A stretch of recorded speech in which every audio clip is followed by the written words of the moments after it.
ಅಶ್ವವೇಗ ನ್ಯೂಸ್ನಲ್ಲಿ ಈಗ ನಾವು ನೋಡ್ತಾ ಇದ್ದೀವಿ ಬಾಗಲಕೋಟೆಯ ಸಂಭಾವ್ಯ ರಿಸಲ್ಟ್, ಸಂಭಾವ್ಯ ಫಲಿತಾಂಶ ಏನಾಗಬಹುದು.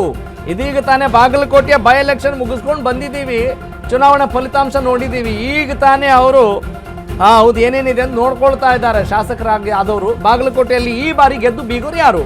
ಒಟ್ಟು 7 ಕ್ಷೇತ್ರಗಳು, ವಿಧಾನಸಭಾ ಕ್ಷೇತ್ರಗಳು ಬಾಗಲಕೋಟೆಯಲ್ಲಿ ಇರೋದು. ಓಕೆ, 5ರಲ್ಲಿ ಕಾಂಗ್ರೆಸ್ ಗೆಲುವನ್ನು ಸಾಧಿಸಿತ್ತು, 2ರಲ್ಲಷ್ಟೇ ಬಿಜೆಪಿ ಗೆಲುವನ್ನು ಸಾಧಿಸಿಕೊಂಡಿತ್ತು. ಯಾವಾಗ? ಕಳೆದ ಬಾರಿಯ ಚುನಾವಣೆಯಲ್ಲಿ 2023ರಲ್ಲಿ. ಹಾಗಾದ್ರೆ 28ರಲ್ಲಿ ಏನ್ರಿ ಆಗ್ಬೋದು? ಬಿಜೆಪಿ ಎಷ್ಟು, ಕಾಂಗ್ರೆಸ್ ಎಷ್ಟು, ಬೇರೆ ಏನಾದರೂ ಬರ್ತಾವ?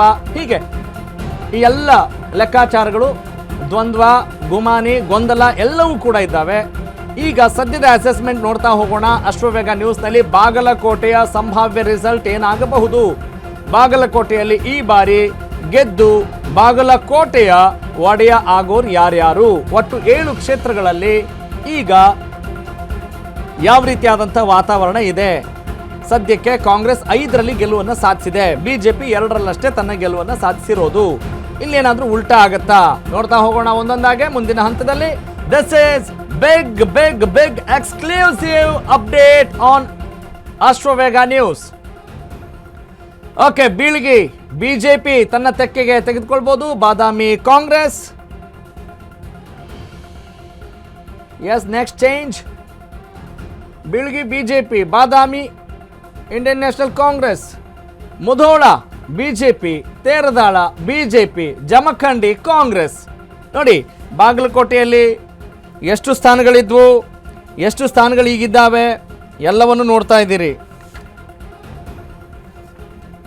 ಓಕೆ, ಹಾಲಿ ಮುಧೋಳದಲ್ಲಿ RB ತಿಮ್ಮಾಪುರ ಅವರಿರೋದು, ಆದರೆ ಬಿಜೆಪಿ ಬರ್ಬೋದು ಅನ್ನೋ ಲೆಕ್ಕಾಚಾರ ಇದೆ. ಇನ್ನು ತೇರದಾಳದಲ್ಲಿ ಬಿಜೆಪಿಯ ಸಿದ್ದು ಸವದಿ ತಮ್ಮ ಗೆಲುವನ್ನು ಮುಂದುವರಿಸಬಹುದು ಅನ್ನೋ ಮಾತಿದೆ. ಜಮಖಂಡಿಯಲ್ಲಿ ಜಗದೀಶ್ ಗುಡ್ಗಂಟಿ ಹಾಲಿ ಅವರಿದ್ದಾರೆ, ಆದರೆ ಕಾಂಗ್ರೆಸ್ ಅಲ್ಲಿ ಬರಬಹುದು. ಬೀಳಿಗೆಯಲ್ಲಿ ಬಿಜೆಪಿ ಬರ್ಬೋದು. ಈಗ ಸದ್ಯಕ್ಕೆ GT ಪಾಟೀಲ್ ಕಾಂಗ್ರೆಸ್ನಿಂದ ಇದ್ದಾರೆ. ಬಾದಾಮಿಯಿಂದ ಭೀಮಸೇನ್ ಚಿಮ್ಮನಕಟ್ಟಿ ಕಾಂಗ್ರೆಸ್, ಅದು ರಿಪೀಟ್ ಆಗ್ಬೋದು. ಇನ್ನು ಬಾಗಲಕೋಟೆ ಉಮೇಶ್ ಮೇಟಿ ಅವರಿದ್ದಾರೆ, ಅವರು ರಿಪೀಟ್ ಆಗಬಹುದು ಅನ್ನೋ ಮಾತಿದೆ. ಇನ್ನು ಹುನಗುಂದ ಹಾಲಿ ಕಾಂಗ್ರೆಸ್ ವಿಜಯಾನಂದ ಕಾಶಪ್ಪನವರಿದ್ದಾರೆ, ಆದರೆ ಮುಂದಿನ ದಿನಗಳಲ್ಲಿ ಬಿಜೆಪಿ ಬರಬಹುದು ಅನ್ನುವ ಲೆಕ್ಕಾಚಾರ ಇದೆ. ಎಸ್, ಬಿಜೆಪಿ 4, ಕಾಂಗ್ರೆಸ್ 3, 7 ಸ್ಥಾನಗಳಲ್ಲಿ ಬಿಜೆಪಿ 4 ತೆಗೆದುಕೊಳ್ಬಹುದು, ಕಾಂಗ್ರೆಸ್ 3 ಸ್ಥಾನಗಳನ್ನು ತನ್ನದಾಗಿಸಿಕೊಳ್ಳಬಹುದು ಅನ್ನುವ ಲೆಕ್ಕಾಚಾರ ಇದೆ. This is about Bagalkote. ಎಷ್ಟು ಸ್ಥಾನಗಳನ್ನು ಕಳೆದುಕೊಳ್ಳುತ್ತೆ, ಎಷ್ಟು ಸ್ಥಾನಗಳನ್ನು ಉಳಿಸ್ಕೊಳ್ಳುತ್ತೆ, ಬೇರೆ ಯಾರಾದರೂ ಬರ್ತಾರಾ ಅದನ್ನ ಹೇಳೋ ಹಾಗಿಲ್ಲ, ಗೊತ್ತಿಲ್ಲ. ಏನು ಬೇಕಾದರೂ ಆಗ್ಬೋದು. 2+2 is not equal to 4. Anything can happen in politics. ಅದನ್ನು ಮನಸ್ಸಿನಲ್ಲಿ ಇಟ್ಟುಕೊಂಡೇ ಹೋಗಬೇಕಾಗಿದೆ. ಯಾಕಂತ ಹೇಳಿದ್ರೆ ಏನು ಬೇಕಾದರೂ ಬದಲಾವಣೆ ಮಾಡುವಂಥ ಶಕ್ತಿ ಈ ಬೆರಳಿಗಿದೆ, ಅಂದರೆ ವೋಟಿಂಗ್ ಪವರ್.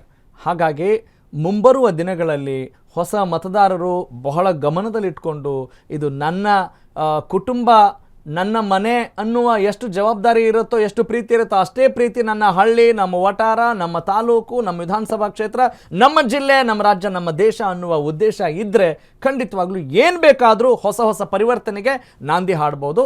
ಅದು that is in your hand.